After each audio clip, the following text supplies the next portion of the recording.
Hi, everybody. Thank you for joining. I'm so thrilled that you're interested in block printing as much as I am. I am an artist who has practiced in many different mediums, but somehow creating patterns and expressing them via block print has been what I have stuck on. I own my own little small business here, LinoCave Prints, in the home studio behind me. I'm coming to you from Boston, Massachusetts today. And I love block printing because it can be very simple or very complicated. And it's something that anyone can do and anyone can enjoy. And today we're going to sort of dip our toe into the process of block printing on both fabric and paper. And so what I did to make things a little bit faster was I created the design that's very simple that we'll have time to carve today. Usually a full block printing class would take 3 hours or so, but we just saved a little bit of time by pre-making this design. So I'm going to teach you how to carve this in a way that's ideal to print on paper or on fabric. And if you, this is obviously very simple and very plain. If you want to add your own personal touches, or as you're carving, you feel like you want to make any amendments to this, I definitely encourage that. So without further ado, I'm going to switch cameras and we can begin.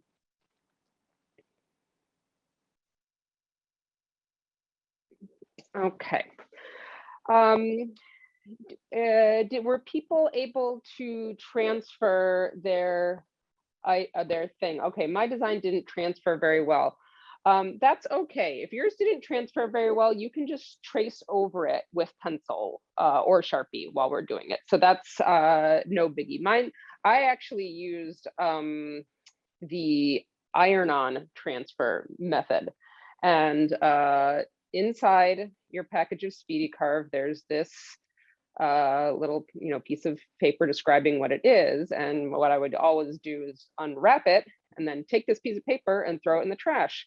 And one day it fell on the floor, and it fell on the floor the opposite side up. And I discovered that you can iron your design onto Speedy Carve from an ink or laser jet printer. And it is really wonderful. It doesn't always work for every single printer. I find that it's a little bit better with laser than inkjet, a little bit more consistent, but I have a video to watch that technique on Speedball's YouTube channel. So that is in there if anyone's interested in that. I think it's fantastic, but knowing how to do it in pencil is also great too, because that's very simple, doesn't require any technology, and it usually works well. And if yours didn't transfer, definitely go ahead and just use a ruler and just go over the lines, and you should be fine to carve from here. So we've started with our design, and I mean, you can block print any design that is based on sort of positives and negatives. So there's either a printed area or a non-printed area, as you're going to see once we start to carve. So the sky is the limit with how you want to source your designs and how you want to create your designs. But we're just going to have fun playing around with this one today. So everybody got a single carving tool with 3 blades in it. But if you didn't find where the blades are, you just unscrew the bottom of your tool and they'll be in your handle. So they're all there. And if you notice, I'm going to zoom in just a touch.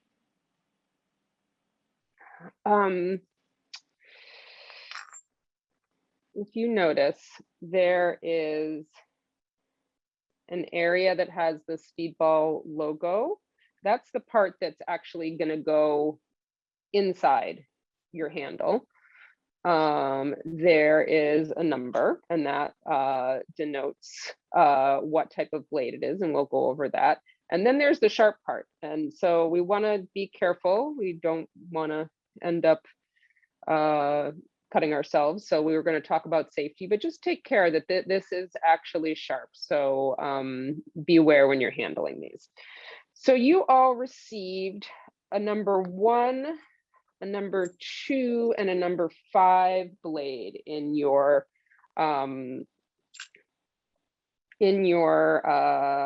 kit, which I requested because those are my top 3 favorites. So the number 1 is a very fine V-shaped tool. And that is great for small details or getting around tight little tiny spaces. So that's nice for, thin lines and the like. The number 2 is a deeper V shape. And I find this very, very versatile for any number of different applications. Like if I had to pick just one blade, I would pick the number 2 because you could do just about anything with it. And then finally, I also included a number 5, and that is a C-shaped blade. And that's nice for clearing away larger areas. We're going to use that in the middle of the square and for these tabs.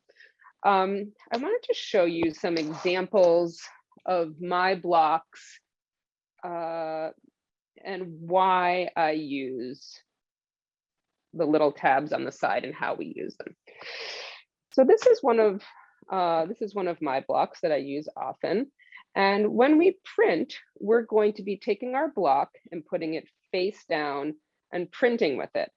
And if I didn't have these little tabs to hold on to it, I would have to be grabbing onto my block in the inked area, or maybe trying to sort of finagle holding it at the edges, which is really awkward. So that's why I create these little tabs or handles at the side so that I can flip this over and I can hold it.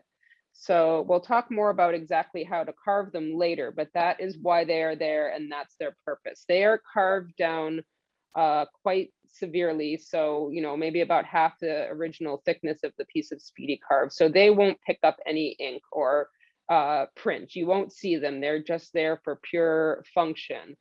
And hanging onto the block without getting our fingers into the ink and smearing it and making a mess. So, and so some shapes lend itself better to adding these little tabs on them. And then other blocks, you could just have sort of a natural area to hold on to it. This block, for example, I have this carved away area. I didn't need to add anything extra because I can flip this over and I can hang on to it. Without getting ink on my fingers, because the ink will be up here on the raised part, not on the carved away part. So that is the purpose of those. So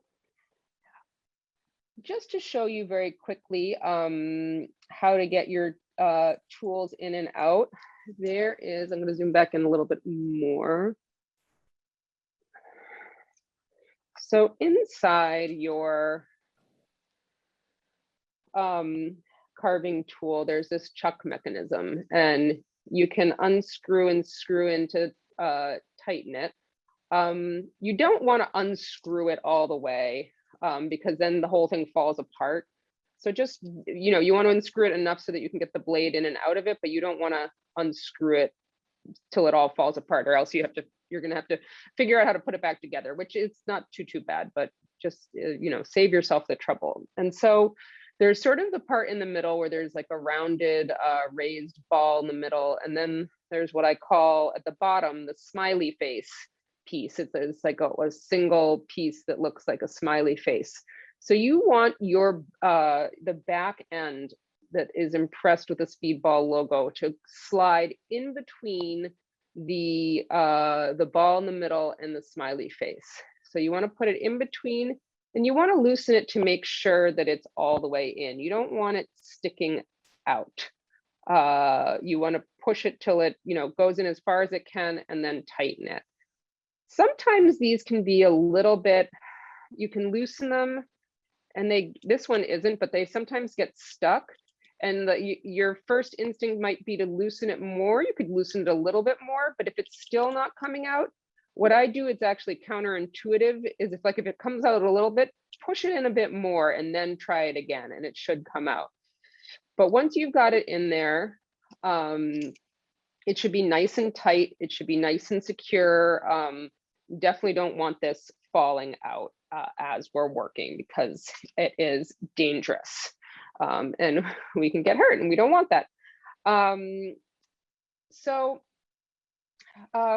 To start with, want to talk a little bit about carving, about body mechanics, and about like how you place your hands when you're carving. I'm going to give just a little bit of a wider berth to the screen. I'll do my best to keep this on camera. If I sort of go off in another direction and you can't see me, someone can pipe in and let me know, but I'll try and make sure that I keep it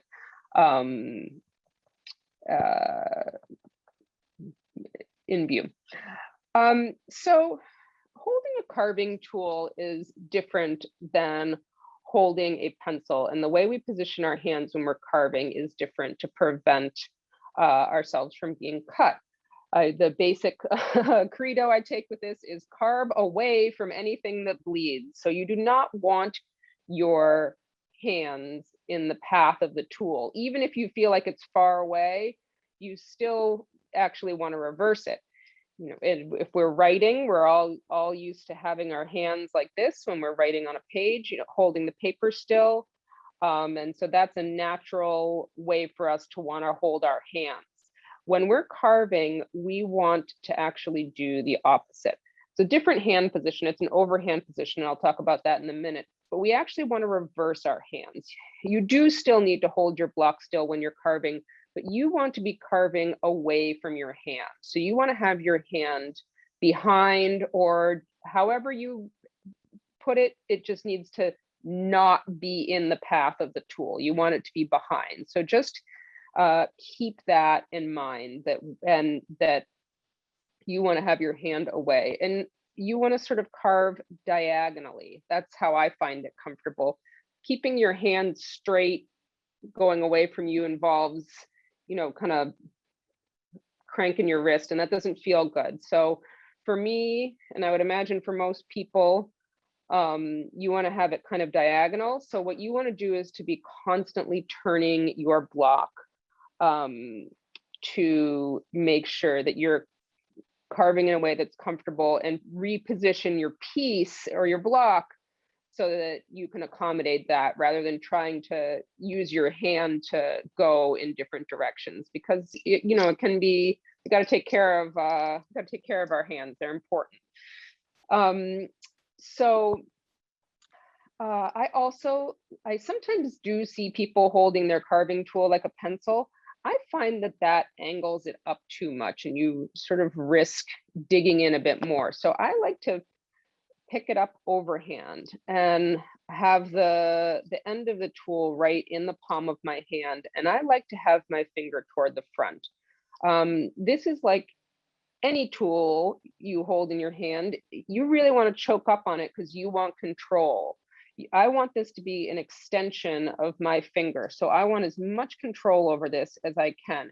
If you have your hand back here, it's very hard to maneuver it in any way that's straight. So just like if you were writing, you wouldn't hold a pencil back here and try to write, because it would be very hard to write neatly. You know, you hold it close. We do the same with our carving tool. You really want to have that as an extension of your hand.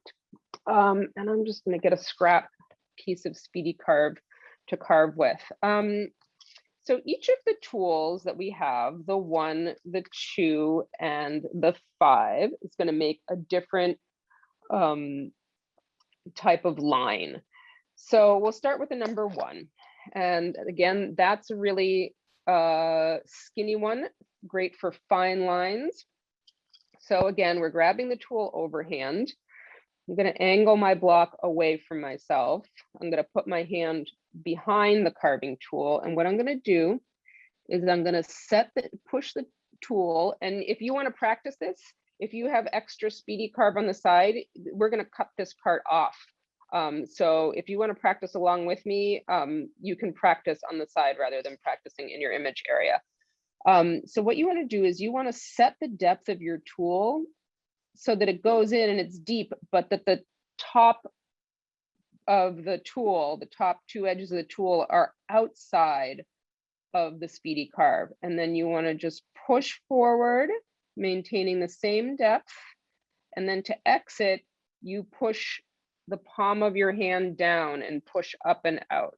And so the number 1 will give a little skinny line like that. The number 2 is the same, but it's a lot deeper. So you don't run the risk of burying your tool in the Speedy Carve, which I'll show you what happens when you do. But it's the same thing. You sort of set your depth, and once you've established it, you push forward in a nice straight line, and then to exit, you push up and out. And the number 2 gives a thicker line. If I went even a little bit deeper with the number 2, I could get an even thicker line than that with more depth. So the number 2, you can really vary a lot more.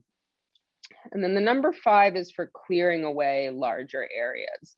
And so again, you just set your depth, push forward, and come out, and you see that you have a nice thick line, and it's good for getting away. Like, for example, we're going to carve out the middle of this, and we're going to use it to carve down these little tabs. So that's what you use those 2 for. So I think we could get started carving our design here. I would recommend, I didn't have anything specific in mind for the number 1, because I actually thought that you were only getting 2 blades. But if you want to play around and have fun with the number 1, by all means do. Oh, I was going to show you what happens. Sorry, I said I was going to do it and then I didn't. I'm going to show you what happens if you bury your tips of your blade in. So if I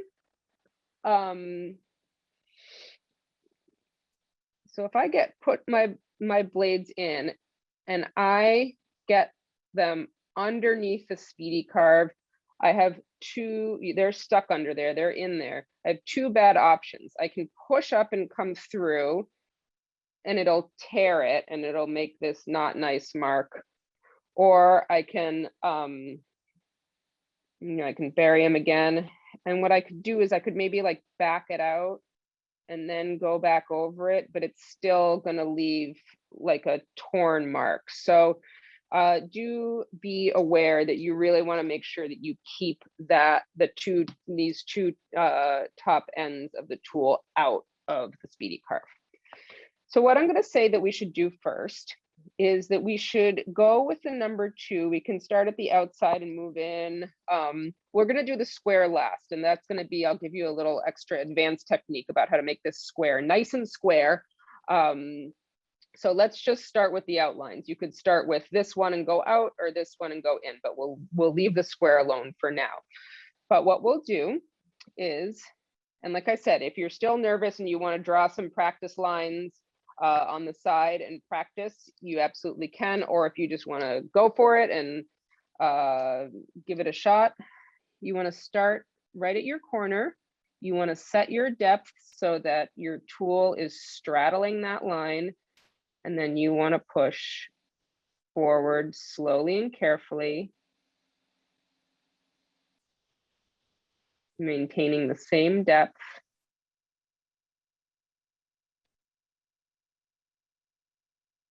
All the way along, and then push up and out. And then we can just keep going around and around like that and repeating. And Tara, if there are questions that people have about carving, they should put them into the chat. And Tara, if you see any questions that people have so far, I'll be happy to take them. Absolutely. I think everybody's super focused on what you are saying. I don't see anything.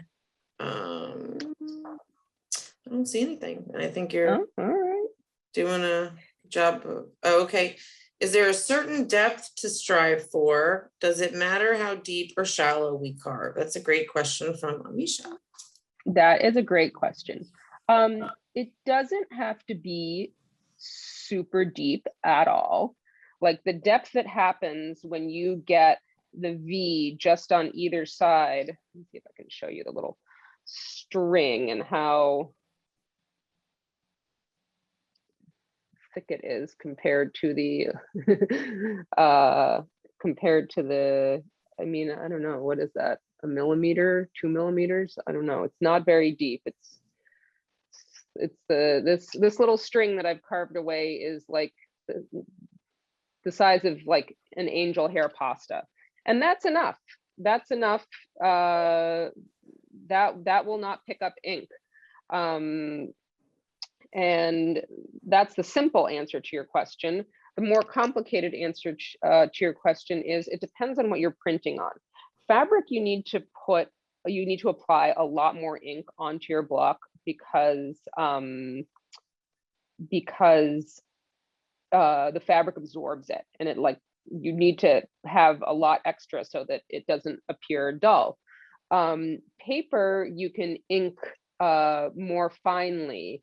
So with paper, you could potentially achieve more detail if you like than on fabric, but I find that with Speedy Carve, it doesn't have to be super deep.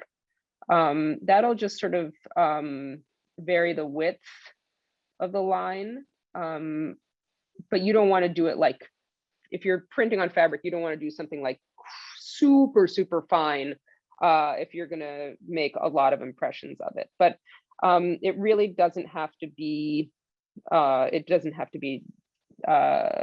very, very deep at all. Like I said, the little strings I'm pulling out are like a piece of angel hair pasta, and that is a perfectly suitable depth. I'm just gonna carve off on the side with a number 1. The number 1's even finer. What could I compare this to? It's like, it's thicker than thread, but it's pretty fine. And this little fine line that's not terribly deep, that would, you know, that's enough to not receive ink, and you'd be able to see that line, no problem. We do have a couple more questions. Okay. Sherry asks, can you repeat a line or go over it twice?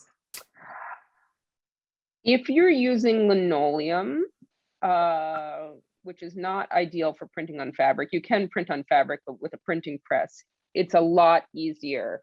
With Speedy Carve, you can go over the line, but because it sort of is rubbery, it can be a little bit more, how shall I say, it doesn't receive corrections well.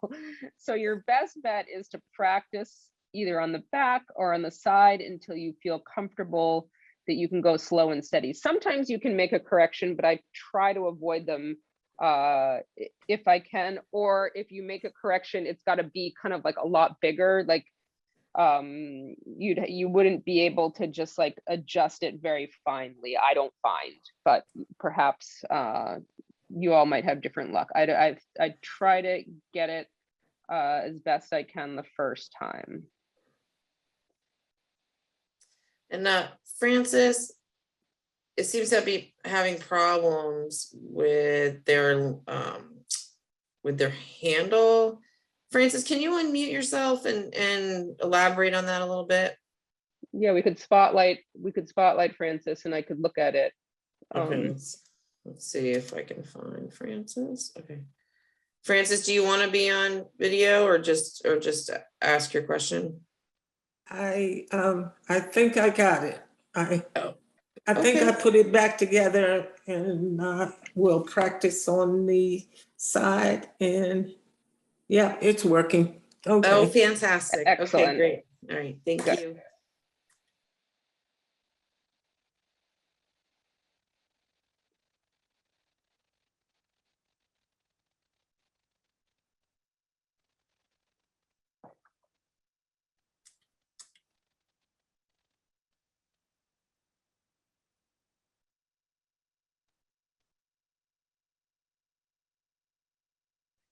So I personally really love carving, and just some general carving tips that I'd like to offer is make sure that you have plenty of light when you're carving. If, you know, either a sunny morning, which it is not here in Boston, or if you need to, you know, augment your light however you do it, you know, if you put a couple lamps up so that you don't have too many shadows, make sure that you can really see well when you're carving.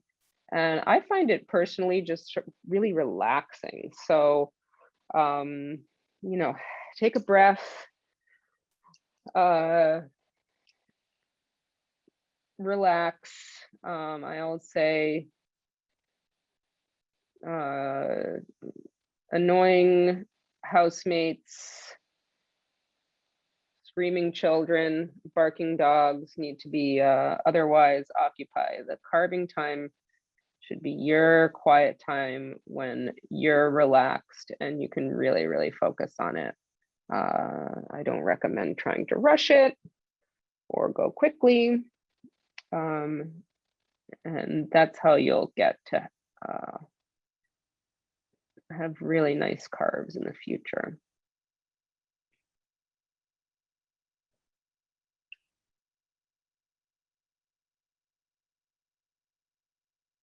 And sometimes you make a design, and I was talking a little bit about this in the beginning. I am carving this design exactly as it was drawn, but I could have, if I wanted to, use the number 5 and made these lines really thick and made the in-between spaces really thin, or I could have done this width, you know, on the 2 adjoining sides, and I could have made it thicker on the other 2 sides. Sometimes as you're carving, you can discover something about your image that you'd like to change or you'd like to add to.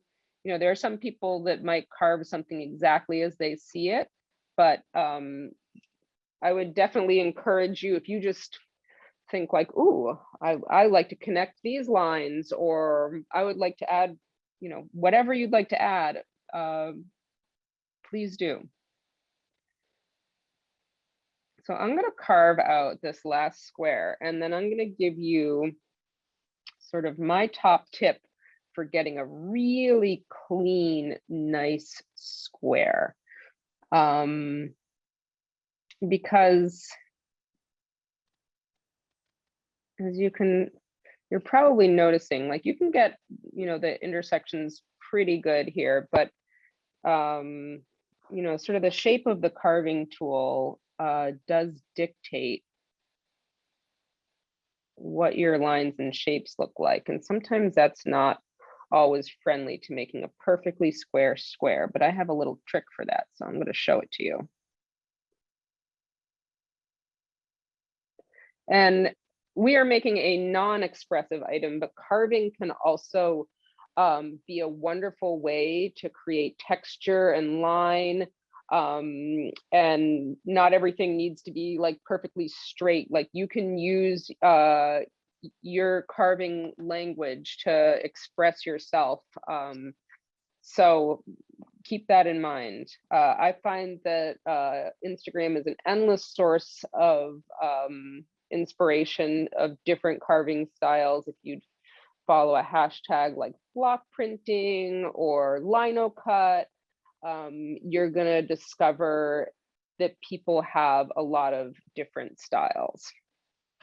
So to carve a perfectly square square, I get out my friend, the X-Acto knife. And so to avoid like sort of imperfect corners, what I do first is I just cut with the X-Acto knife along the edge of the square.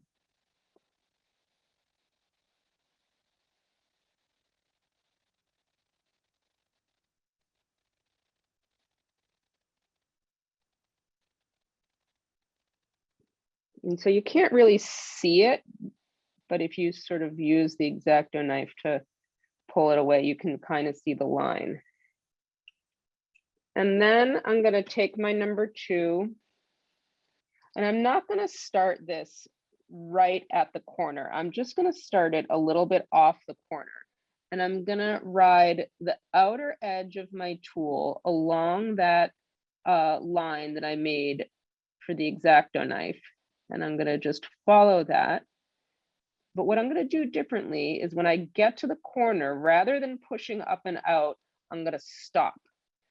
And I'm just gonna take my tool out and I'm just gonna pull this little piece out.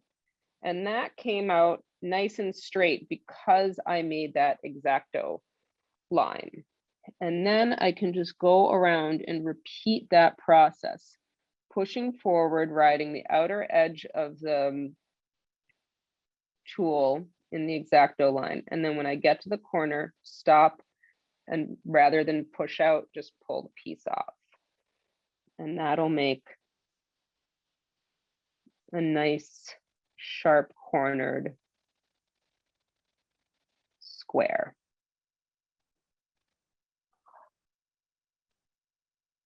If you like carving linoleum, this trick works really well in linoleum too.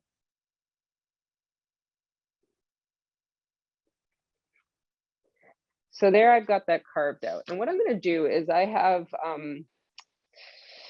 this particular stamp pad, VersaCraft, is great for just sort of, I'm not going to cover my tabs completely, but just sort of going over and being able to see what you can carve. You wouldn't want to do this at the beginning because you'd obscure all your lines, but once you've carved it, you can kind of see a little bit better. So you can see that we have this square cut out, and now I want to clear all this material away. I'm going to carve this out completely. So I'm going to switch to the number 5 blade. And now I can just go along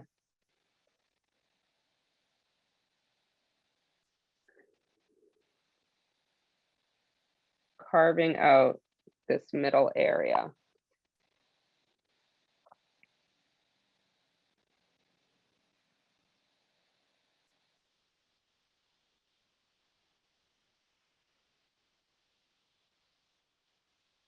And so I've carved that out in one layer, but I'm not done, and I'm going to show you why.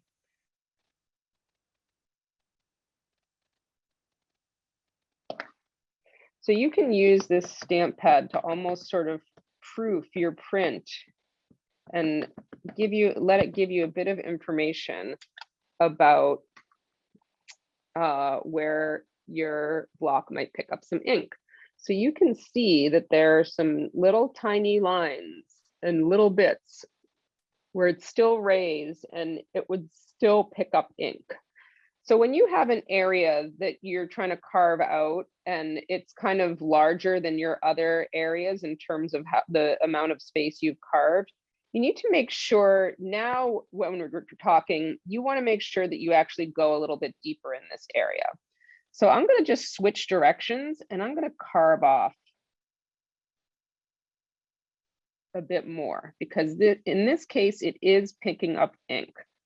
So, but I was able to use the stamp pad and I didn't have to roll out ink just to find that out.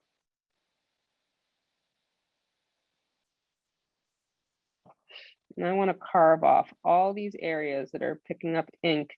And then for a larger area, you always want the center area to be the deepest.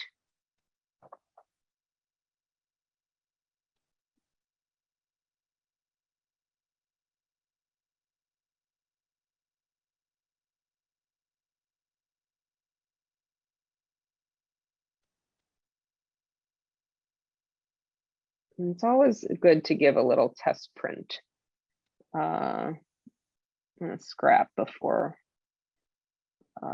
you print whatever it is that you really want to print. Another handy little thing I keep around is just a bowl for scraps. Not necessary, but it does help. So now we've carved this out completely. Do I want to add any embellishment to it? Maybe. I still see some bits where I could carve down a little bit lower.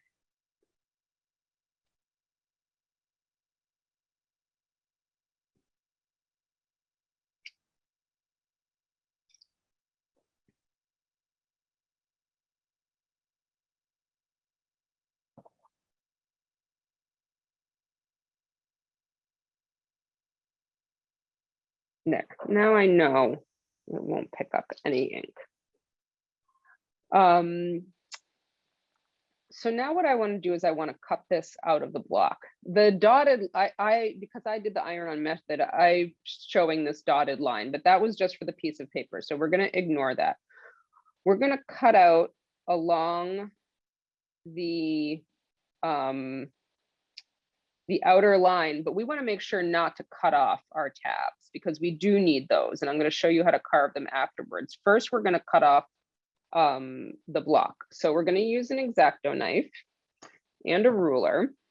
And I'm going to leave the tabs here because we don't want to cut them off. I've definitely taken all the time to draw the tabs on there and then not paid attention and lopped them all off and had to figure out some other way to hold on to the block afterwards and felt like a just not felt good about it. So I'm going to cut the two sides that don't have tabs off first, and I'm just going to cut them clear away. So what I'm going to do is I'm going to have the X-Acto knife go right as much as I can in the center of the line that we carved, that outermost line. So I'm going to line it up. You always, whenever you're cutting something out, use your ruler to protect your hard work. Put it on, use it to you know, make sure that the work that you did in the middle is not compromised. And then you can just cut through it in a straight line. If it's dragging a lot and sort of distorting and getting crooked, see if you have a fresh X-Acto blade, because that can mean that the blade is dull. So I'm going to do the other line.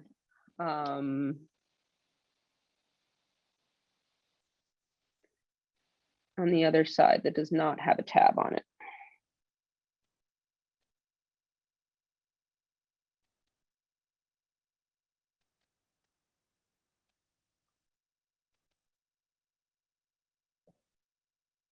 Okay, and now the tabs are not like, doesn't, you know, they're not printed. So I'm just going to cut them off by eye.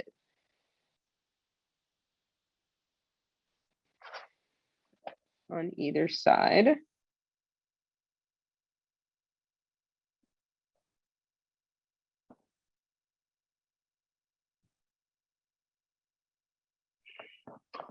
And then just use my ruler for the rest of the line, just being careful to finish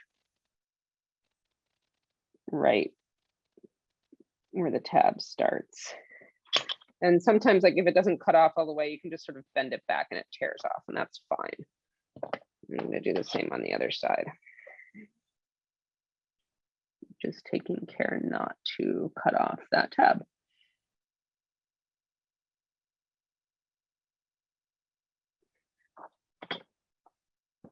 Okay, so there's our block. Get rid of the scraps. And then, so now, just ink this up so you can see.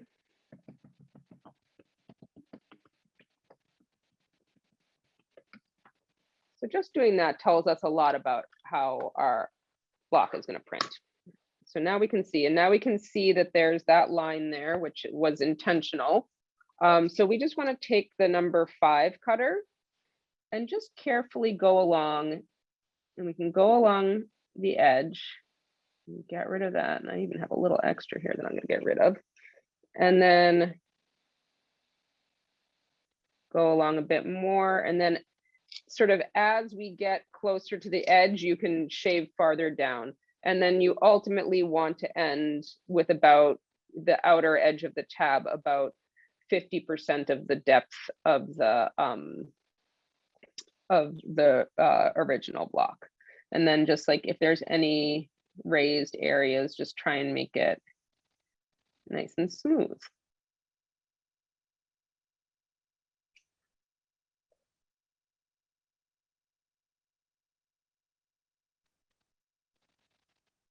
And do the same for the other one. Just sort of shave it off and get rid of it and make sure that it's not going to pick up any ink.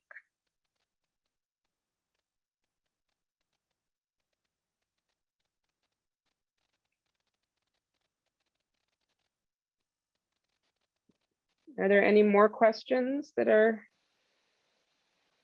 coming up for people?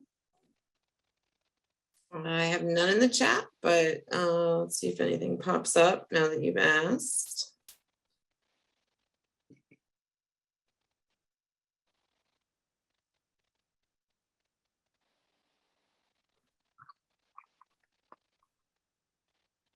I love the idea of like the ink pad. I've never been smart enough to do something like that. I like will just ink, like do one full on test. And then, So that's like a brilliant hack right there. yes, and I definitely learned this one on Instagram, not necessarily by anybody teaching it or saying it, but just observing what people do. And I highly like, it's such a great place for to just pick up little things, and you're like, why does that person have that sitting there like that in their photo? And then you're like, oh, okay, now I know. So so I definitely have learned some things just from observing what people do in Instagram. So I Carol guess has a Oh, good yeah, go ahead, Sarah. question. Sure. Should the tabs always be on the opposite sides, opposite corners of the block, even if the carving is a different shape or size? You want to think about like how that you're going to be holding it. It's going to be sort of precarious with ink. And if the tab, like say, for example, I put this tab on the other side, it would sort of flop and like it would sag. So you want to be able to hold it taut. So yes, the answer is, however you figure out, whatever shape you have, you want to have those tabs so that you can hang on to the block and have it be straight, because eventually you're going to have to line it up by eye. So I'm like lining it up on this grid. I'm actually using the camera, not my head. When we print, what I want you to do is I want you to put your head over the block and be able to see all of the edges. I will not do that for you when I print on camera. I'm just going to do my best to do it without doing that, because that doesn't make for a very nice learning experience for you all looking at the back of my head. But I want you all to do that. And part of successfully being able to register the block by eye is not having it like distorted or flopped in some weird way where, which is not so much of an issue with a smaller one. When they get bigger like this, if you hold it, it's gonna sag more. So, when you get into more issues with that with larger blocks. With smaller ones, it's not as, and I got ink all over my hands, as much of an issue as with the bigger ones. When they're really tiny, you don't have to make them at all because you can hold them in your hand. But yes, opposite sides does help. There is a method to that madness. So, so I'm going to change my setup here and get us ready to print. All right, is anyone planning to print along today?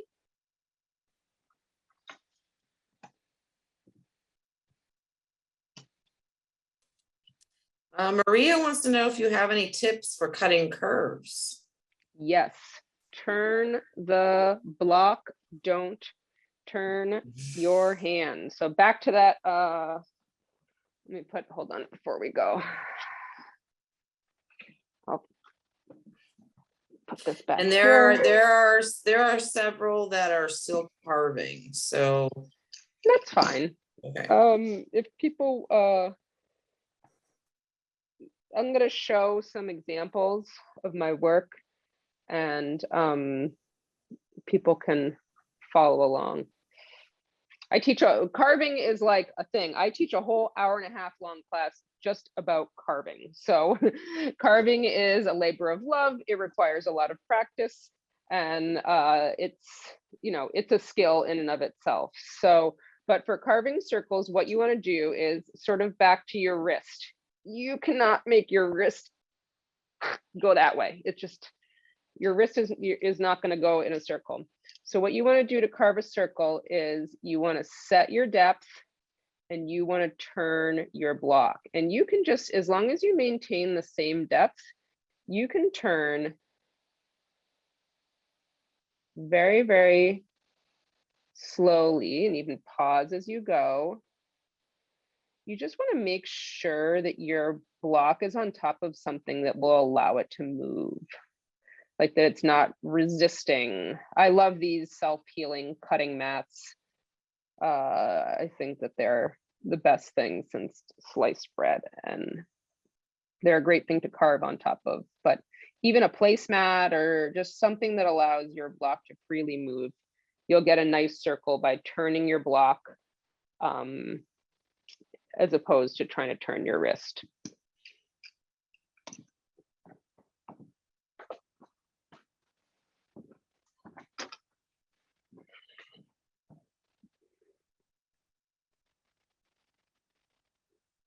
I don't know how many times I've zoomed this camera in and out, and I still can't figure out which way is zoom in and which way is zoom out.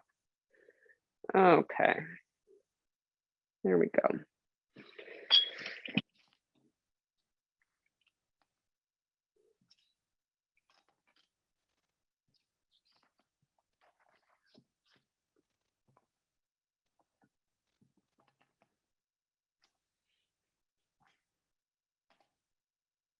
Okay, so I wanted to just show a few examples of, these are some of my demo towels from this past weekend. I love printing tea towels because they're fun, they're easy to print, they're straightforward, and who doesn't love a fresh new tea towel? This is one that I've done in just a single color with a complex pattern. One of my favorite colors right out of the tube of the fabric block printing ink is turquoise. I'm gonna add that into the mix today when we print. I think it's a beautiful, I love mixing custom colors, but I think it's a beautiful turquoise just on its own. This is another one of my towels, and this is what I call my Ombre Method. And this involves me starting with yellow and then slowly mixing in orange and then mixing in a bit of red and then mixing in a bit of more red into these colors, then moving on to blue and finishing with a little greenish blue. And so this is a way that I have devised to make a multicolor print, but only have one ink setup. My favorite way to avoid cleaning is avoid making a mess. So that was how I came up with this one. And then this one is a gradient, and that one is when I actually use a larger brayer than this, but you end up mixing the ink on the brayer. So you can make a multicolored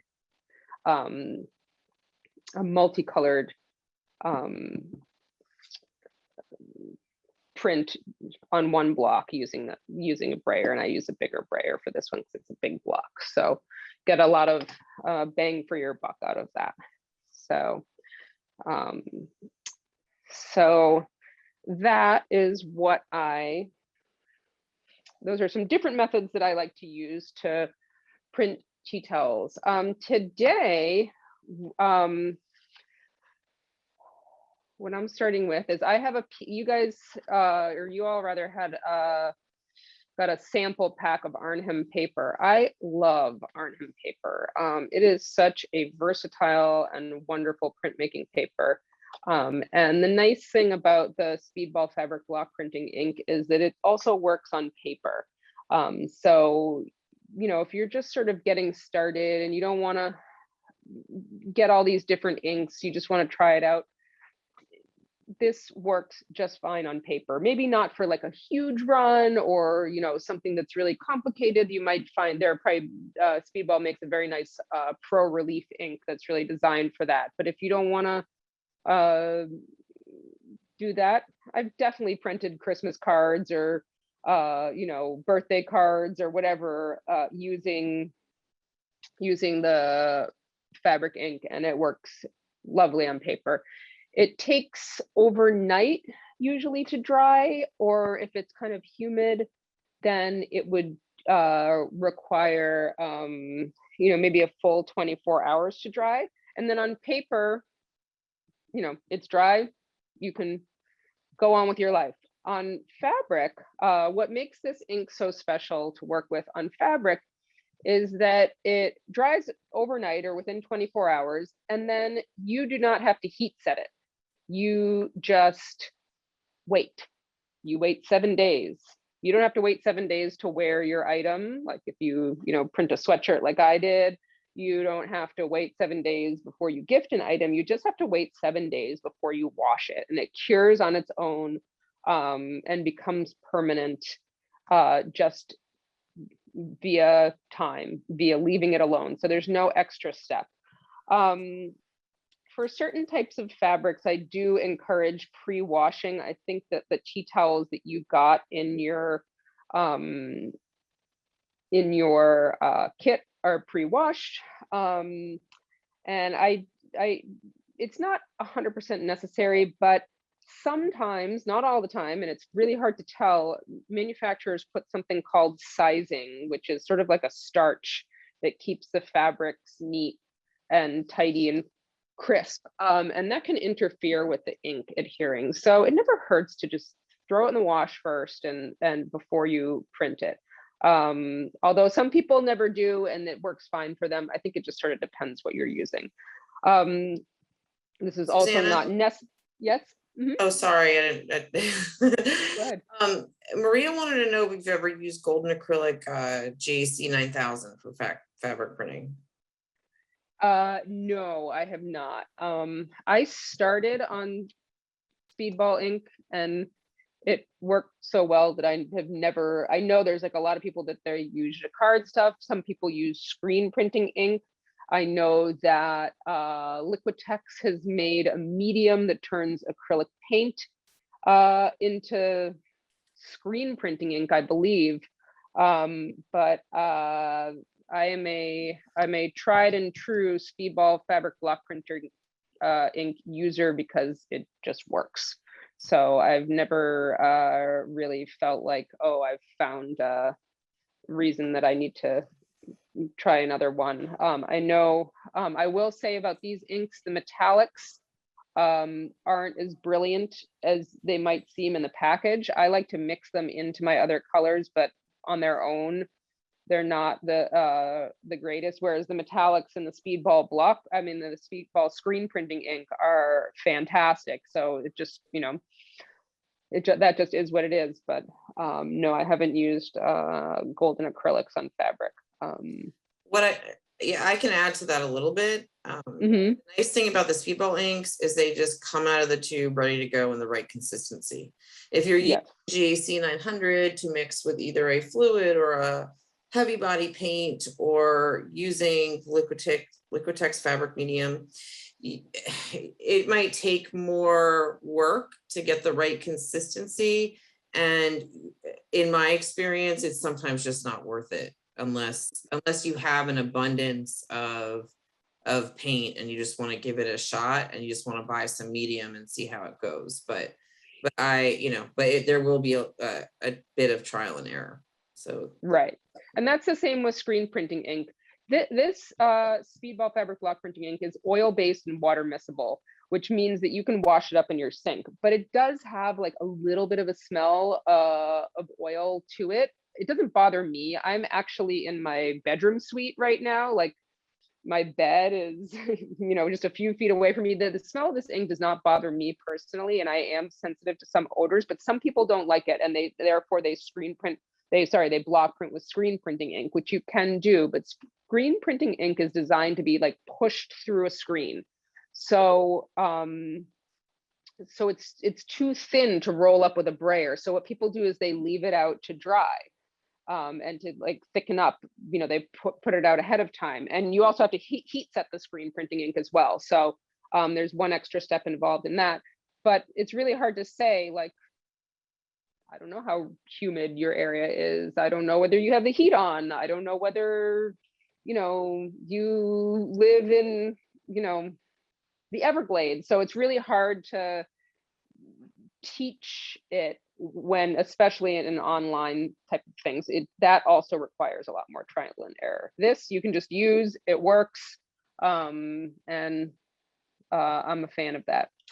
So the other thing I've done is I have like I have a padded table for fabric printing. It's not necessary, but it helps. This is just upholstery fabric that I got and have a couple layers over. You could use an old towel as long as it's just like plain terry cloth and this, and like the seams or any textures aren't in your printed area. You could just sort of clamp it to your table if you wanted to. Like I said, it's not necessary, but it just does, it helps to get good contact with your block. One of the reasons I really love Speedball Speedy Carve for fabric printing, and it's what I primarily use, and I even have like favorite blocks that I'm like, have carved in other matrices, and I'm like, I'm recarving this in Speedy Carve because it's really durable. You get really nice fine detail, and just the soft rubberiness of it really helps to make it really nice on fabric, and it works really well on paper too. So it's sort of the best of both worlds. It's not ideal to run through a printing press, but I see people do it all the time. So if you got your pressure right, you probably could do it. But, you know, just because it is soft, you know, the pressure of the press might cause it to shift. So you got to be a little bit careful with that. But for hand printing, it's fantastic. The other things I have on hand, I have a surface to roll the ink out on. It could be anything smooth that you can wash. You could also use tear off palette paper. You could use, you know, a glass from a frame that you've taped the edges of. You could use like a flat, you know, those solo plastic plates with a flat bottom. You could be creative as far as what your smooth surface to roll out ink is, but you know, any smooth surface should work. I have soft rubber brayers. I have multiple just because I'm going to do a bunch of colors, but you don't need multiple of them. I just happen to have them. And then it's nice to have something to push down with. So you can either get a Baron. It's not necessary, but it's nice. My personal preference is actually the Speedball hard rubber brayer. Don't try to roll up ink with a Speedball hard rubber brayer. It just doesn't work. It just doesn't, it's not designed to pick up ink. It's designed to smooth surfaces out with and push with, and I like it to push down on my on the back of my blocks with. One other thing I do, you might have noticed on my other blocks, is that I just put a little arrow for, it's not really necessary on this design, but it probably helps. I just make an arbitrary this side up. That way, if there's any imperfections, it doesn't cause further misregistration if you're constantly rotating it. So you don't have to do it, but it doesn't hurt. I also have my favorite printmaking tool, a damp rag. You really want to, especially when you're printing face down, you want to keep your fingers clean and you want to keep your work area clean. So a rag, a wet paper towel, or not a wet paper towel, but a damp paper towel or a baby wipe. All of those things work really well. And a couple palette knives are helpful. The extra item that I added in was a wine cork. We can have a little bit of fun without carving, adding some embellishment to our design with a cork. So I'm going to start, you all got black ink in your kit, so I'm going to start with black ink too. And I'm just going to roll a little bit out. So what I usually do is I put a bead at the top of my plexi. And then what you want to do is you want to draw it down into a nice even layer where you've distributed the ink nice and evenly, and you're going to hear a sound when you achieve that. So I just dip a little bit in And if I need a little bit more, I get a little bit more and draw it down. And then I switch directions a bit so that I can get it nice and even. And if you can hear that sort of staticky sound, it's like kind of like a zippy staticky sound. And you can see, I'm going to bring this close to the camera so you can see this texture. So if you see this glittery, even texture, you know that that's what you're looking for. If you've rolled up too much ink, and I'm going to do that now so you can see, I'm going to get a big old blob, and you can hear that that happy printmaking sound is gone. And what you're going to see on your plexi is all these streaks. That's too much ink. That'll do what's called flooding, and that'll get in between the areas that you've carved and cause your areas that you don't want to print to have ink in them. But luckily there's a very easy fix for this. Just take your palette knife, scrape that excess ink back up to the top, and then use what's on your brayer and just redistribute it. And you'll hear your happy printy staticky sound again. So I'm just going to start off showing you how to print with paper, and I'm just going to do a test print just on a piece of Xerox paper, and then I'm going to print it a couple times onto the Arnhem. For paper, for all of these printmaking processes, you want, when you roll up your block, you want multiple thin layers of ink. For paper, you want it to be a lot thinner than for fabric. So you really want to be delicate with how you add your ink on. So I'm going to just pick up some ink, and I'm just going to roll gently in all directions, adding multiple thin layers, but I'm not picking up any extra ink from the top to go onto the paper, especially the Xerox paper, because the Xerox paper is not for printmaking. It's very smooth and it'll be prone to slipping. So what I want to look for is that I can tilt it in the light and see that I have a nice glittery texture and that I've applied the ink evenly. So you just sort of tilt it back and forth. And if you see a dry spot on it, just go back and ink it again. And so what I can do is I could carefully put it down. And then I want to just gently push. I'll use the Baron for this. I'm pushing gently on this. When we do fabric, it's not going to be gentle, and I'm going to be making a lot of noise. But I'm going to print this just very gently. I always recommend test printing it on something else. You know, it's a little bit splotchy, but that's fine. That's my test print. So away it goes. And so here's my Arnhem. So I'm going to ink it up again. I might want to, for the first layer, I'm not going to bring fresh ink down, but for the second roll up, I'm going to refresh the ink. And this is not like ink that you can use turpentine mineral spirits to clean up. You've got to draw fresh ink over the top constantly with this. But with paper, you just want to be a little bit more careful because you don't want a ton. And again, I'm going to check for to make sure that I've inked it evenly and that it's got a nice glittery look to it. And I'm going to print this one as a dynamic square. So I'm going to go straight up and down like this, and I'm just eyeballing this.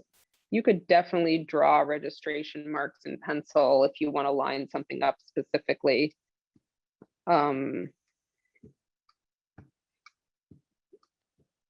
I'm going to push a little bit harder this time because I know this paper has a little bit of texture to it. I'm just pushing down evenly. You do not need to have a Baron. You can push it with your hands too. But after a day of this, you know, it's gonna start hurting your wrists. So I recommend something to push with. An old glass paperweight or a doorknob or something can also work in a pinch. So you can see that it prints beautifully on paper. And, you know, I could take that, fold it over, you know, maybe add some paint to it, and that'd be a perfectly nice card. Simple as that. So that is what that's, you know, definitely usable on paper. And again, I would put it someplace safe to dry for 24 hours.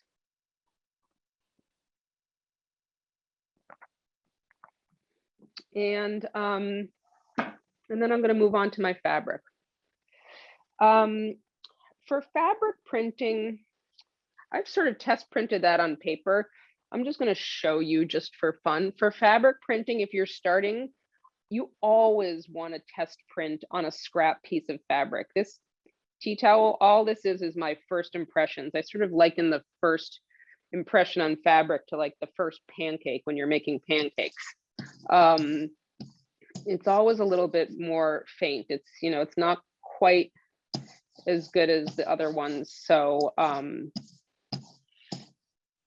so I would recommend just doing a test print on a scrap fabric. It's not necessary. You can do it on scrap paper. It works better on scrap fabric. But, you know, could literally be anything, an old t-shirt, you know, a stained dish towel, anything at all. So I'm just going to make, yeah.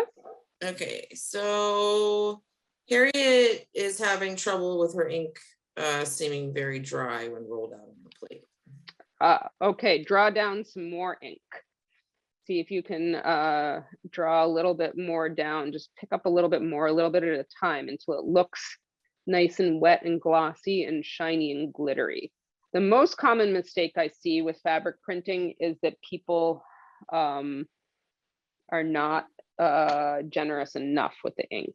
So you'll see that. But if it sounds dry and feels dry, it is dry, and that's not going to give you good results. So try and add a little bit more ink without it getting those streaky lines in it, Harriet. And I think hopefully that will improve things for you.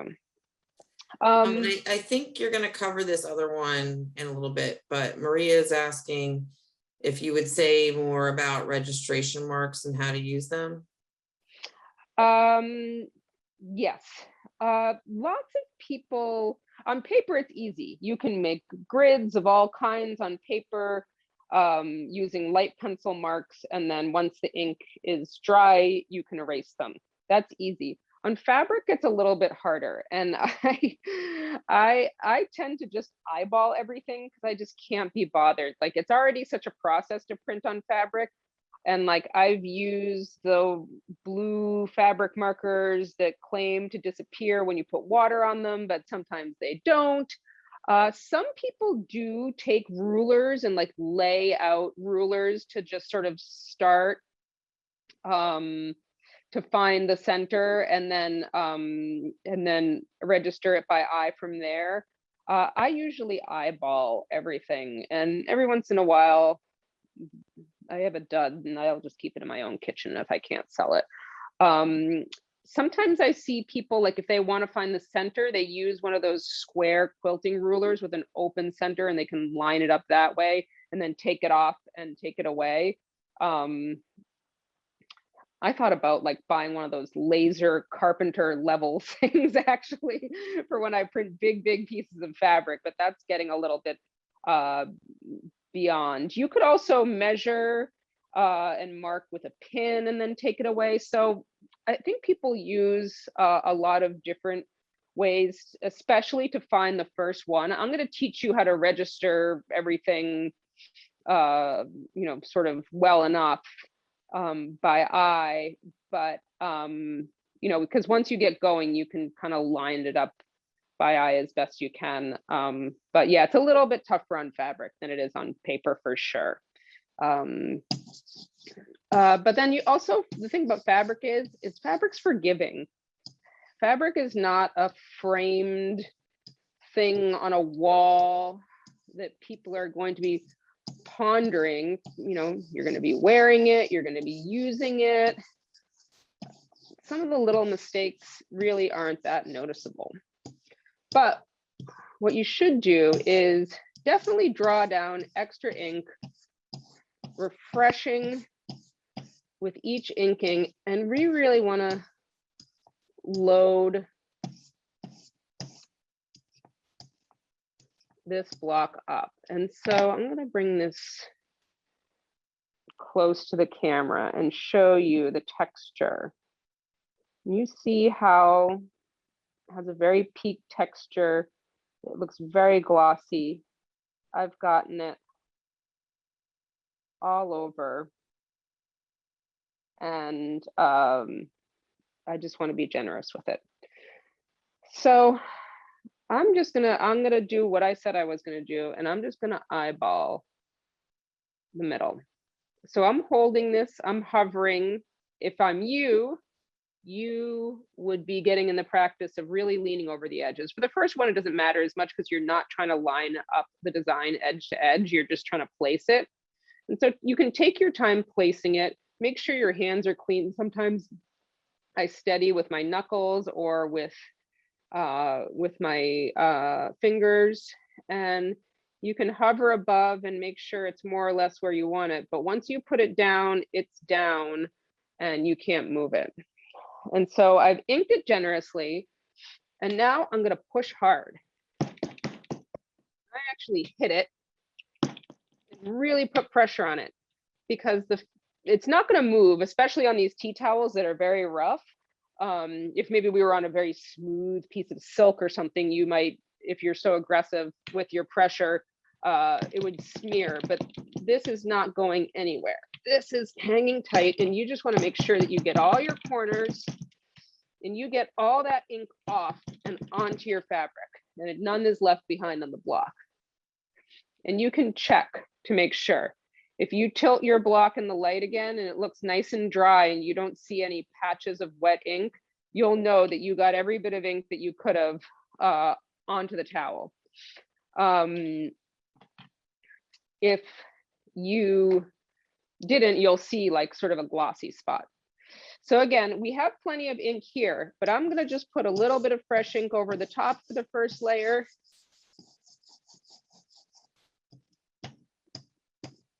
Make an initial thin layer and keep drawing down more fresh ink. Sometimes I hear people that are in like desert areas that this ink dries out. There is an extender that Speedball sells that you can add to help with that. But I do definitely recommend just drawing down even just a little bit of fresh ink with every pass, really being generous with the ink, tilting in the light to make sure that you have that glossy, glittery surface and that you've inked it generously. And now we're going to register by eye. So what we want to do is you want to have your head over so that you can really see. And I'm just going to sort of wing it so that I don't block what you're doing, but you want to line up the corners together and hopefully line the edges up. So you want to sort of focus on that area, which I can't really see without blocking your view. So I'll just hope that it's more or less moderately reasonable.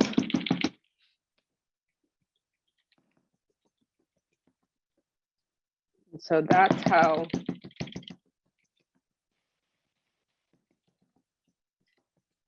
I would register it that way. Again, lots of pressure. Use those arms. Get your corners. Make sure all the ink's coming off and that your block looks nice and dry when you're done, when you peel it off. I kind of like this boring design. I'm gonna show you a different way to print it. I'm gonna print a few more repeats of this. And while I'm doing that, if there are more questions, I think it'd be a great time for me to answer a few more questions if people have them. All right, great. So we do have a couple. Deborah just had to step away for a moment. And I think she missed on how to launder the towels when you were talking about that. So. Oh, you know what? I didn't talk about how to launder the towels. That's Oh, okay. She didn't miss it. She did not miss it. It's a great question. So basically, you wait your 7 days. and then you can launder them. Speedball recommends cold. I do wash them on warm, and then you can just put them in the dryer.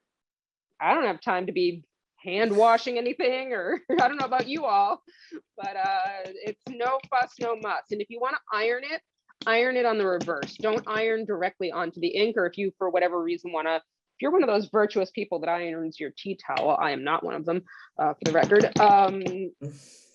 flip them over or just use an ironing cloth over it. Just don't iron directly onto the ink. But that's it. It's just, yeah, machine wash cold, tumble dry. Thank you. You're welcome. I think before you did say that after 7 days it was ready to launder, right? That was the deal, that you had to wait a week. Just wait a week. Yeah, okay. That's all. All right, and then Shirley asks, can you use acrylic flow extender, or does it have to be specifically for black printing ink? If you want to wash it, yes. I mean, I think yeah, they're I referring. wouldn't. Oh, acrylic extender, you said?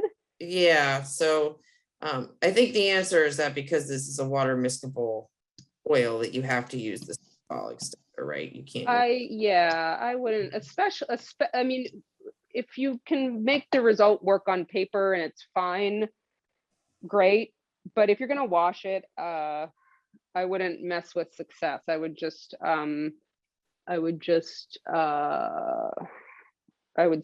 stick with this, because you don't know what you're, going to be getting into. I mean, you could try it, but it also, like, acrylic paint is just different texture. It's meant to go on a brush, and it's meant to be painted with.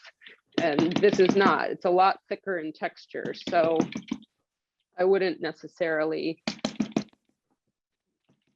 be mixing things that aren't meant for block printing in. That's just me. I'm a little rule follower. I'm not wild in that way. So, well, I do think they have different polymers involved in that type, and different mediums. So I'd be wary. You might get like an oil and water mixing kind of situation that would ruin it. Yeah, I would think so. Yeah. And like we both said, this stuff just works. So right. Like if you want to complicate, don't make your life any harder. Right? Yeah, they did all the hard work to make sure this stuff works. So and it does. So right. I'd keep it simple. Okay. And then Maria has a good question, because now I know we all want to make tea towels for everyone for the holidays. Do you have a good source to suggest for purchasing tea towels? Yes, I do. Hold on, let me get my. Well, first of all, you can. I like the flour sackcloth towel, which I believe is what's included in yours. I like a good quality flour sackcloth towels. I'm not sure exactly which one Kim bought, but on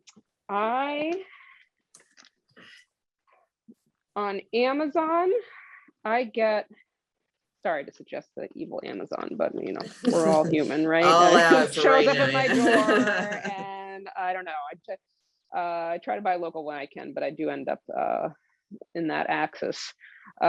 This brand Lintium. These are big ones. They're 28 by 29. So they're nice, generous, big ones. They're dramatic. They look really good. The ones that I think Kim got are from this company in Illinois called Cotton Creations, but they sell it in, like, I think you got to buy 50 of them or something. So that might be a little bit more holiday cheer than everybody might have under their belt.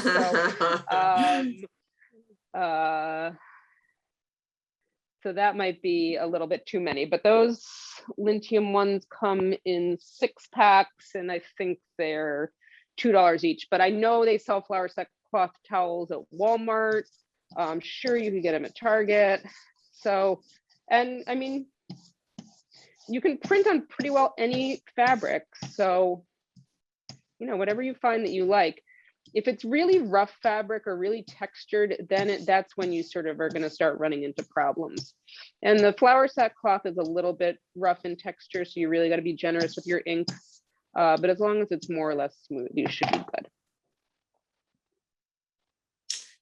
Sarah's asking, what if you wanted to print on silk? Oh, I love printing on silk. I love printing on silk. If you want to print on silk, you're going to use less ink, and you're just going to be very careful. And it depends what kind of silk, but silk is fantastic to print on. Prints beautifully. Here, I'll show you. If I don't know if you have these. Do you have these at Plaza? Tara, do you have the little fabric? A little fabric sampler? I don't think yeah. so. Oh, Pat, I know you're listening. We need those.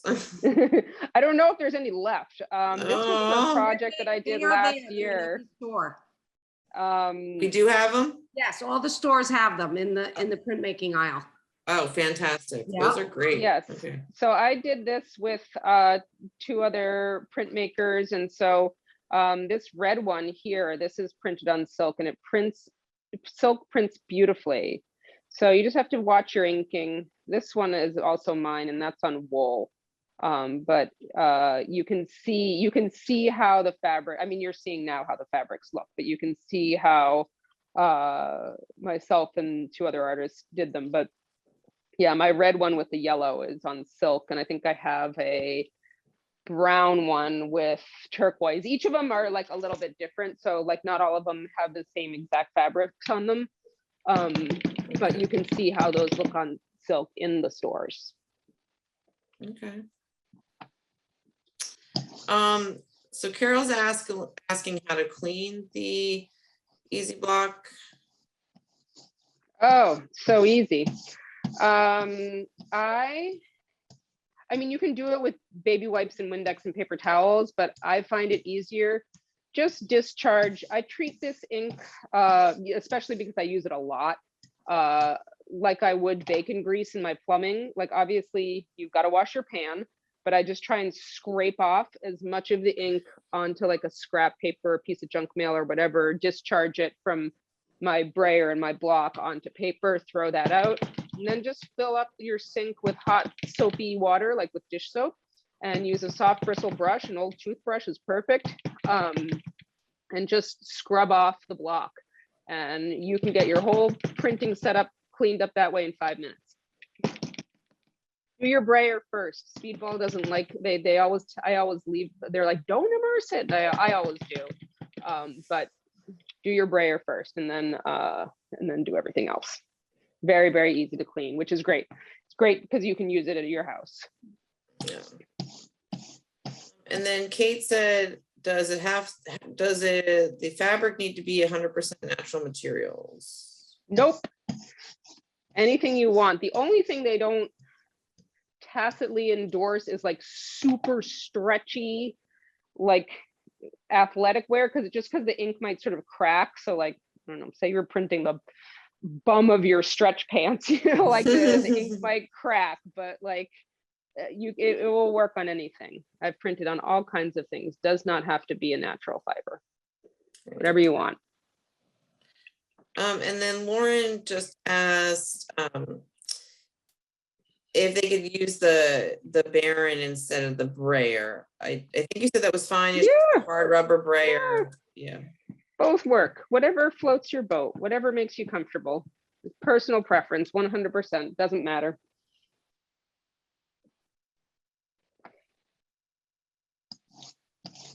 That's just my preference, but tons of people use the Barons, so I think I might be the weirdo.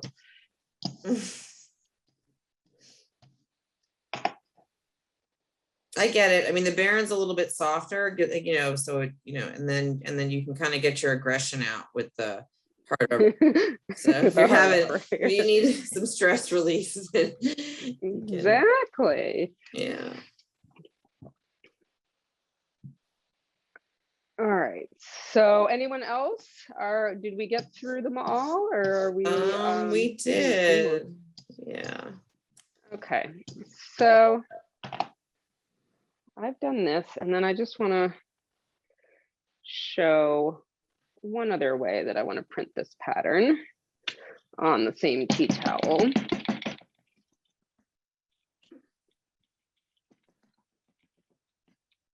And you know what? I'm going to help myself out here. While this is face down, because I'm gonna do this diagonally, I'm just gonna make a little crisscross from corner to corner, just because that's gonna give me a little bit more information. Sometimes, you know, because you can't see the front of your block to line it up, I like to draw my design, even if it's just crudely on the back of my block. Like, for example, this block, I have to print this radially. So each time I've got to rotate it to make the design. So I need to know where the big circle is and where the little circle is. And I sort of have my arrow pointing diagonally for this one. So I know when I'm printing what's going on. So sometimes it's nice to just, even if it's not a beautiful drawing, just give yourself a little bit of information on the back if you think you'll need it. And since I'm going to print this one differently, I'm just adding, I'm adding these, that crisscross line on there. So the other way I was going to print this, and so kind of the nice thing about these simple designs is overlapping them can be really fun.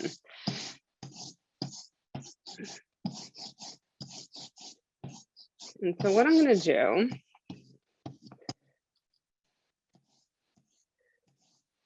like, you can make complicated designs and then just print them straight out. But if you have really simple ones like this, you can sort of play around with how the shapes interact. So I'm going to print it.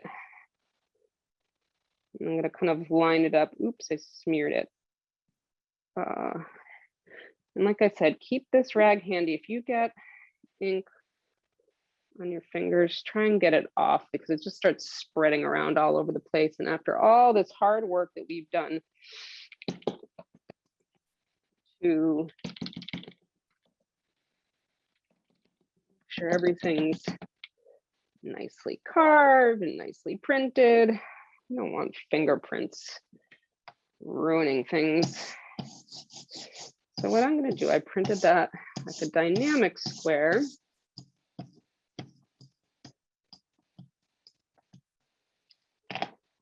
And then I'm going to hold this way. And I'm going to line this corner up with the inside square.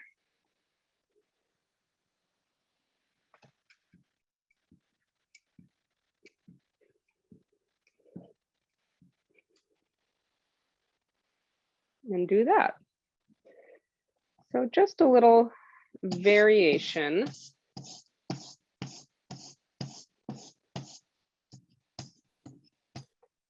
Very cool. Same theme. You can kind of, and you could play around this with this, you know, kind of endlessly. But again, just lining that up like that.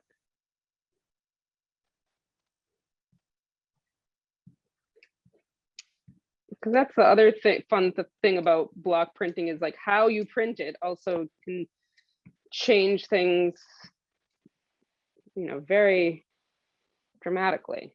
So that one's a little bit crooked, but again, once it's hanging in someone's kitchen, no one's going to notice.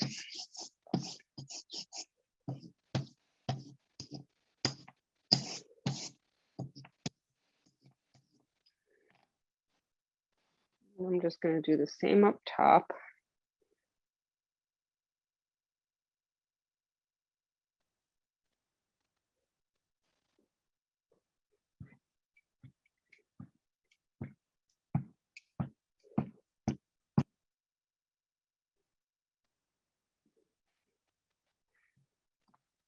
And then we'll have fun playing around with our corks.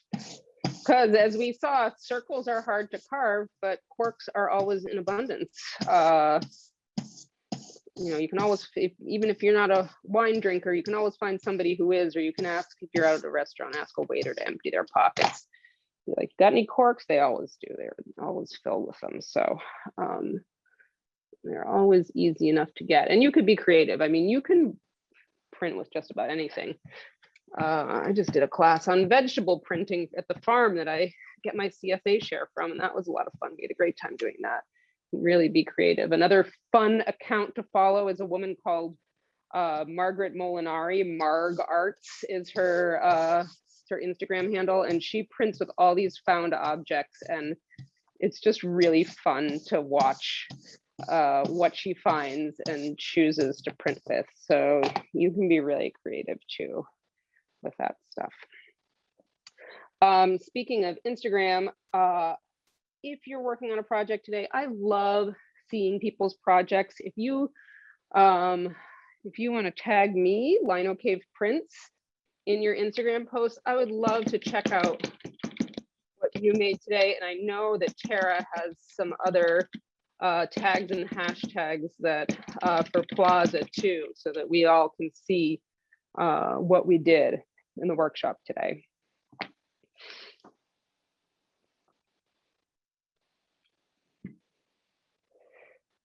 Okay. So, oh yes, and Tara's putting them all in the chat. So, all right, so I'm gonna use two of my favorite straight out of the tube colors. Just a little bit of magenta and just a little bit of turquoise with my little Brayers. You could probably even get away with just stamping the corks directly into the colors if you didn't have like a second Brayer and didn't want to be hassled with cleaning up in between. So I'm just going to draw down a little bit of ink for these.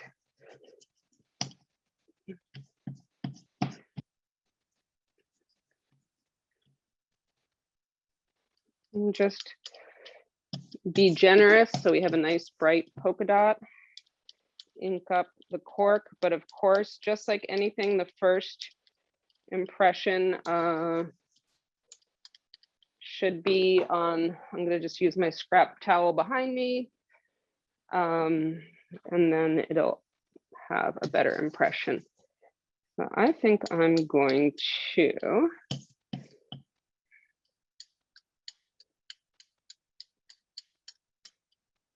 make some pink polka dots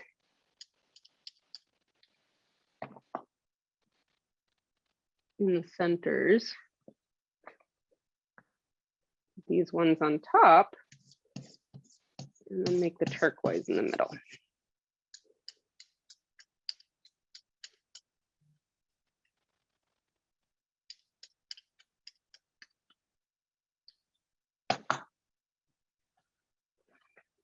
You know what is kind of funny, everybody? My husband is a marketing director for a wine company. There's no shortage of corks in our house, but this is the first time I've ever printed with a cork. Circle of trust, but I figured that I could give it a shot this first time. It's pretty simple, so not as if it's complicated, but it's just sort of funny that after all these years, I've never done it, and it's fun. How's everybody doing?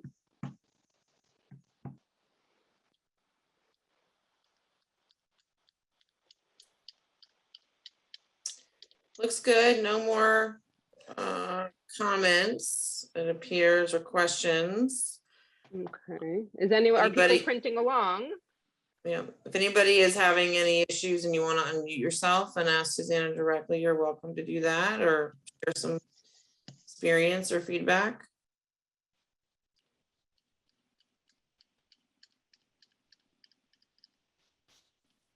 Some are sharing that they're just watching so that they can do it later.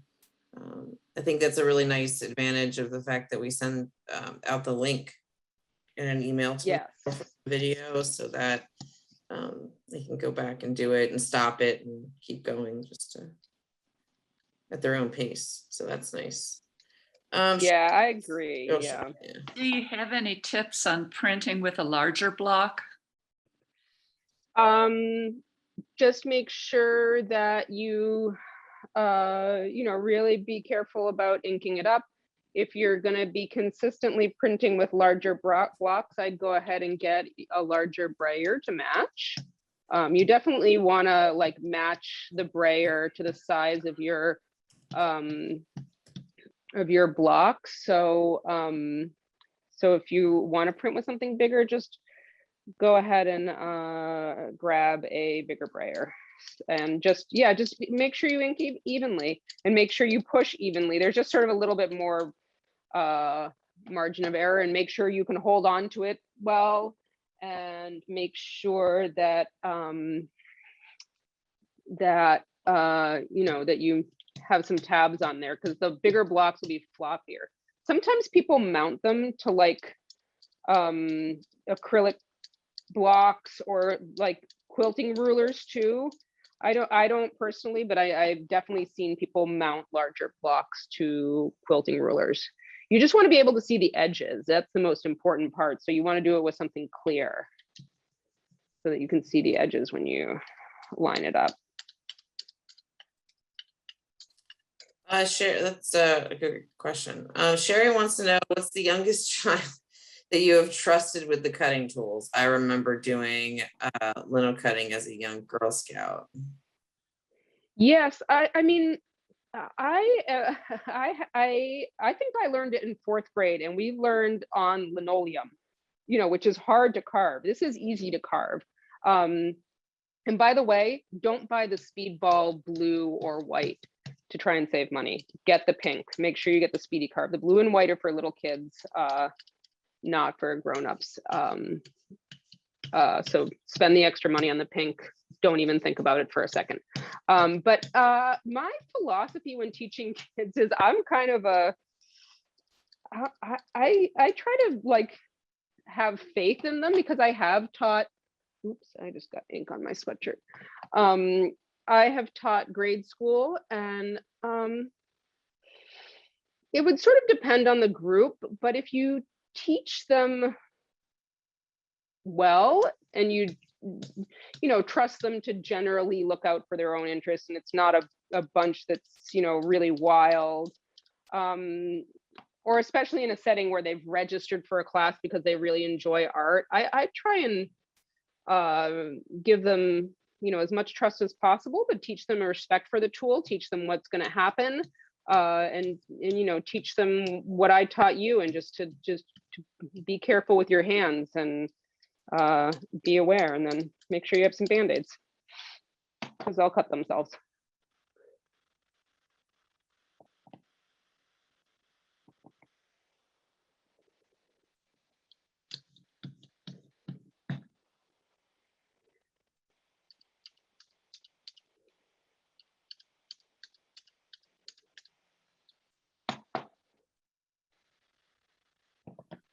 I can also put a link for in the chat for the LinoZip assort, you know, cutter, which I believe is supposed to be considered a more safety cutter. Do you have any? Have you used it? I've never used it. I know I had someone sign up for an online class in the early pandemic and bought it, and could not for the life of her figure out what I was talking about when I was teaching her how to use the carving tool, because you pull towards you with that and it's like a loop. I've never, I'm not great with little kids in terms of art, because I'm a little bit of a fussy perfectionist person. So I'm better with older kids and grownups. That's why I primarily teach adults right now, and I open my classes to teens too, but I'm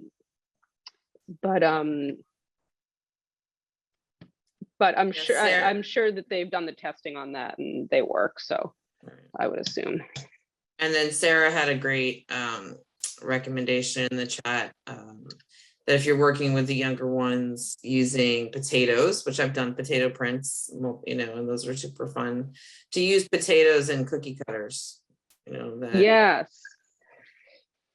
You can also save, for really little kids, you can save the styrofoam meat trays, or get the styrofoam sheets and give them dull pencils, which there are always plenty of in a classroom, and just let them draw on it, and then they can roll the ink. I would get water-based ink for that. There's like water-based block printing ink, just so they don't like, I wouldn't use this. This is too expensive, I think, for little kids, but B, you know, their parents won't be amused about their clothes being stained either.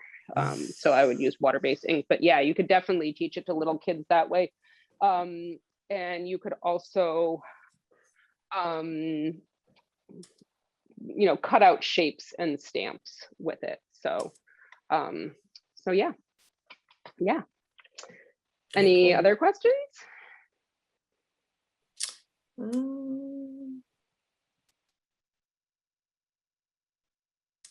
Let's see. Is there any material you would recommend not printing on? I think you talked a little bit about this earlier. Fabric, just anything. I mean, when you start getting into stuff with like ruffles and textures and darts, that can be a little bit more complicated. But like, for example, I mean, I printed this hoodie. It's got, you know, it's got pockets. I just printed right over it. It's got a zipper. Oh, I'm like a mess of patterns. I've got my other shirt underneath there. Great. So you can, not really. They just, all the fabrics print differently. So don't be surprised when you print on one thing and you're like, oh, this looks fantastic. I'm going to print on something else. And then you're like, what just happened? You know, this was not what I had in mind. So keep that in mind, that all fabrics do print differently. So, you know, test print, or just be ready to sort of roll with the punches and adjust your inking in that case. But yeah, most of them you can use. You know, like I said, super stretchy. Sheer can be kind of a pain. You know, you want to maybe put down newspaper or brown craft paper or something, because the ink will go through it. Or, you know, mask in between. So like super thin fabrics might be hard, but you could pretty well do it on anything. Okay, so Sarah said you're going to show us something done on silk. If you buy a muslin, you need to wash it to remove the sizing. You did show the swatch on silk, but yes. Let me think, what do I have here that I can grab easily? I mean, silk is just the same as but easier because it's smoother.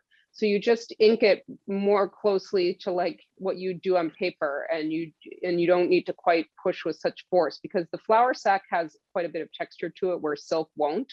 So you just have to be, you just have to ink it a little bit less for something that's really smooth like silk, or, you know, fake polyester type of stuff like satin. Same thing, you know, you don't ink your block quite as aggressively, and you don't push, you're more careful when you push down to not smear it, because it will have more of a tendency to shift. sounds like trial and error, right? Depending on what you're working. It is. Yeah. Yes, I even taught a class just about this, like where I had everyone bring like scraps of fabric and go through all of the different fabrics, so you can see how they all print differently. So it wasn't a super popular class because it was like fairly nerdy and nichey, but I did actually devote a whole class to that too, because I think it's a source of frustration for a lot of people. Like, why did it work on this one and not on that one? So That makes yeah. sense. And then Janet's wondering how you fasten the fabric to the surface. I guess how you pinned it. Oh, so I just hold on, let me switch. So I just face, like, this is let me see, this is 2 layers of kind of thick fabric, and I just pin it, and I point all the pins to the middle. So I just you know, I just put the pins in and just point them all to the middle, and it makes it nice and straight and taut. Saves me a little bit of ironing. If something's wrinkled, you can just sort of pull it straight, and that works pretty well. So is that like, it looks like it's basically stretching, and when we stretch a canvas, we do like the opposite corners first and then the opposite size to get it to be as taut as possible. Is that a similar process to what you use there? Yep. I mean, obviously it's not going to be as tight and not staple gunning it down like I would a canvas, but Right. but just pulling it taut nice and evenly, and that helps to flatten it. And then it also helps when you pick it up, because it doesn't like stick and move every time, it stays still. And so like if you had to, then you'd have to be like holding it down every time you picked it up, and then that's another opportunity to smear your ink, and you know, for it to just be generally annoying. So I love being able to pin it down. It makes a huge difference. You could, I mean, and if you didn't have the surface, you could make a border and maybe masking tape it down. Would it stay quite as nicely as the pins? that's debatable, but it would probably help, especially if you use thick masking tape. Or else even sometimes I've had other students just put cans in the corner, you know, like cans of food in the corners, and like sort of move them around as they needed to keep the piece from moving too much. So you can be creative, but yeah, being able to pin it down is a huge help. Sally's asking, what is the gray board you pin the fabric to? It's 2 layers of upholstery fabric. I just happen to have a store near me that sells remnants and offcuts of fabric for very cheap, which is wonderful. I haven't been in there lately. I better stop in and make sure they're still going strong. But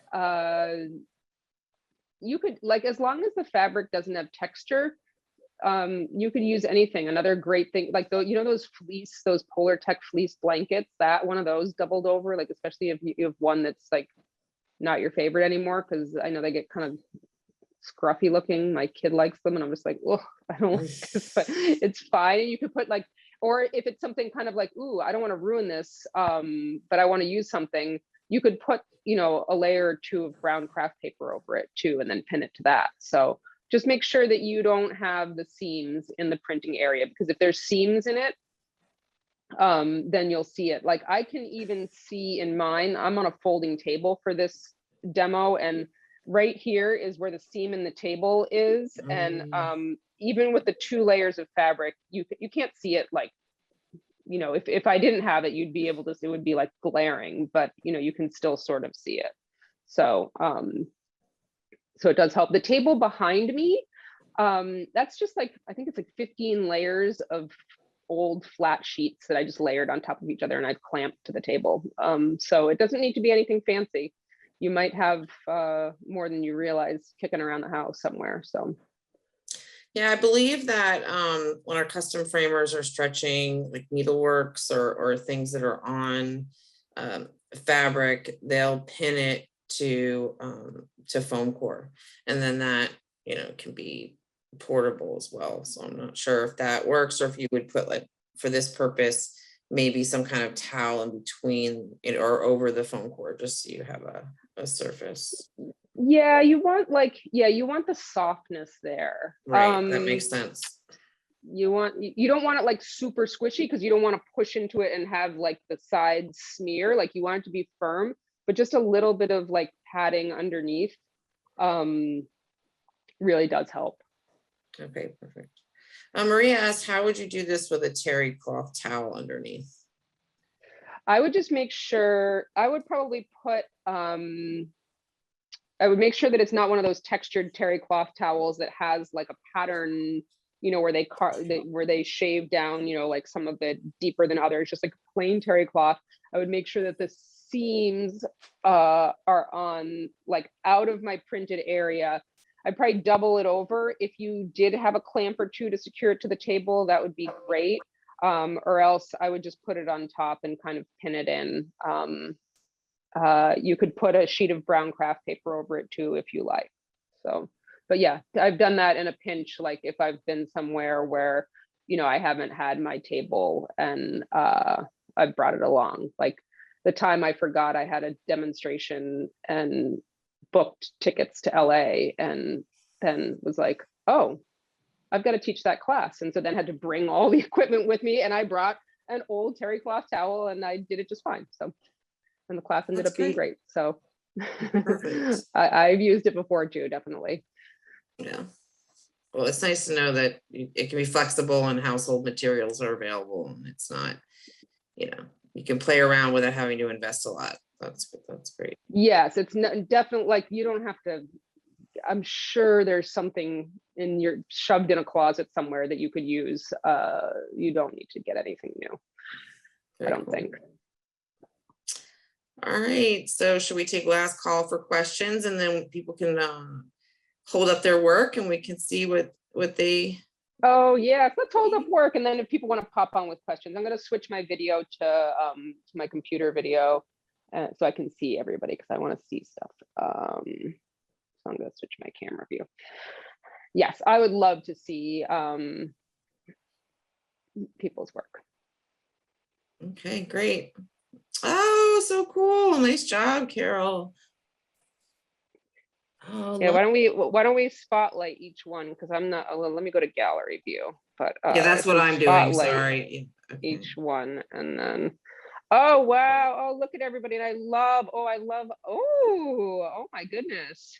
I love how people have printed it. I love how you experimented with the carving. That's fantastic. And I love that natural one that Pat has. That looks great. Oh, good. Oh, it looks like everyone had fun. That's wonderful. Yeah, Awesome. great job. Folks did fantastic. Yay. Yay. Oh, this was great, Susanna. Thank you so much. Oh, look at that one. Oh, yes, I love everybody's creativity. That's what I love about Absolutely. teaching is like giving the same set of instructions and we got extra colors and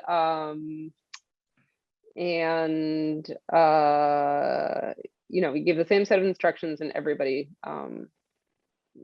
has different interpretations of it. I love that.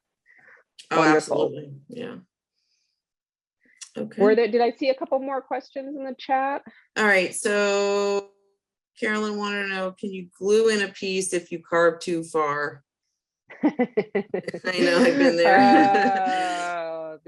That's like a joke with me and other printmakers. Like, oh, if only we could sell. I have heard of people using like Bondo from like cars, or maybe you could fill it with something.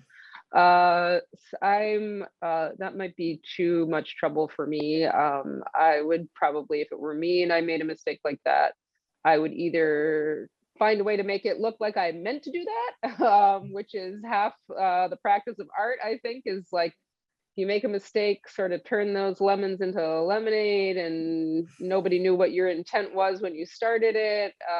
So how are they going to know now? Yeah, you could try filling it with hot glue, but then you've got to get it flat again, Yeah. perfectly flat, to not see it. So I don't know, maybe you put saran wrap over it. I don't know. Like I said, too much trouble for me. I'd either make it part of the design, or I'd do it carved over again. So, but I suppose, I mean, if you were doing like a really big one, you made a really big mistake, maybe it would be worth investing some time trying to figure that one out. But I personally probably wouldn't have the patience for it. Yeah, I'm gonna put your website in the chat since. Yes, I do. I'm not a prolific blogger, but I do have a few blog posts talking about some of the things we talked about today. And I also have links to like favorite tools and stuff. So if people want to use that as a resource, just the things that I like. Sometimes, you know, I get questions about that. I mean, we covered most of it here, but there's additional information there too. And yes, I'd love to see these on the gram. So if you want to tag me, it's at LinoCave Prints. Tag me please in the photo to make sure I see it, or you can tag me in your stories and I'll try and repost them, because I'd love to have a look at these. Is it LinoCave or LinoCave Prints? Sorry. LinoCave Prints, yeah, at LinoCave Prints. And then please don't forget to include the hashtag Create with Plaza Art so that we can see and share your work as well. Yay! Yeah. Thank you so much, everyone. Susanna, this was amazing, and we can't wait to work with you again. I really appreciate everyone attending, and you guys had great questions and engagement. Today, just want to mention that we sent out an email for the last class of the year, which is a Liquitex Ink event. So look out for that email and register if you're interested. And hopefully, Susanna, we will see you back next year. Oh, I'd love to. Yeah, anytime. This was great. Thank you, everybody. And nice job, everybody. And Yeah, great job, hopefully everyone. I'll see some of your other work later. All right. Take care, everyone. Have a great day. Thank you so much. Bye, everybody. Bye.